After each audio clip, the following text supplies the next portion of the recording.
سلام بنات، نتمنى تكونوا بخير وعلى خير وانتم كتشاهدوا هذا الفيديو. بداية الا كنتوا اول مره كتشوفوا القناه نتمنى انكم تشتركوا في القناه بالضغط على الزر الاحمر وكذلك على الجرس باش يوصلكم كاع جديد. وما تنسوش لايك الا عجبكم الفيديو. ففيديو اليوم ان شاء الله غادي نقدموا فيه وجبه للاطفال يعني فوق السنه. فهذه الوصفه مفيده بزاف للرضع وكذلك فيها معادن، فيها فيتامينات يعني غنيه ومفيده للصحه ديالهم. فاول مكون غادي نحتاجو فيه اللي هو العدس الاحمر، فراه هو غني بالمعادن ومفيد بزاف في الصحه ديال الاطفال ديالنا. وغادي نحتاجو كذلك خيز هنايا، غادي نقيوه وغادي نقطعوه على هذا الشكل. من بعد ما غسلناه بطبيعه الحال غادي نضيف 3 المعالق ديال العدس. فهاد العدس الاحمر يعني كيكونوا فيه الفيتامينات اكثر من العدس العادي. غادي نضيف هنا معلقه ديال الروز ومعلقه ديال الفول.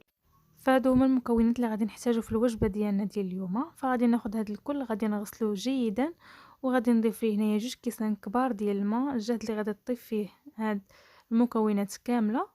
وغادي نضيف هنايا معلقه ديال الزيت، زيت الزيتون بطبيعه الحال، وشويه ديال الملح.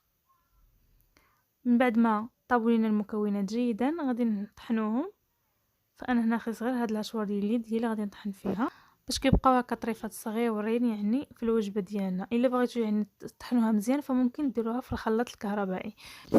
فهاد الوجبه راه كتجي لذيذه بزاف وكذلك كتعجب الوليدات الصغار بزاف بزاف. انا كنديرها لولدي كتعجبو بزاف، وكيف ما قلت لكم راها غنيه بالفيتامينات والمعادن، فضروري ان ننوعوا ليهم يعني في الوجبات ديالهم. فهذه ممكن نقدموها في وجبه للغداء او للعشاء، فراها كتكون مفيده ومتكامله.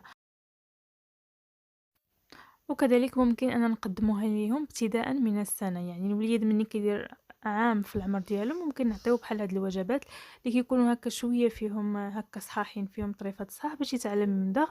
فنتمنى ان وجبه اليوم تعجبكم وانكم تجربوها، راها مفيده بزاف للوليدات الصغار وكتعجبهم بزاف. وما تنسوش لك كنتو اول مره كتشوفوا القناه تشتركوا في القناه بالضغط على الزر الاحمر وكذلك على الجرس باش يوصلكم كاع جديد. وما تنسوش لايك الى عجبكم الفيديو، بارطاجيو مع الاصدقاء والاحباب اللي تعاون فائده. وخليتكم على خير الى فيديو مقبل ان شاء الله.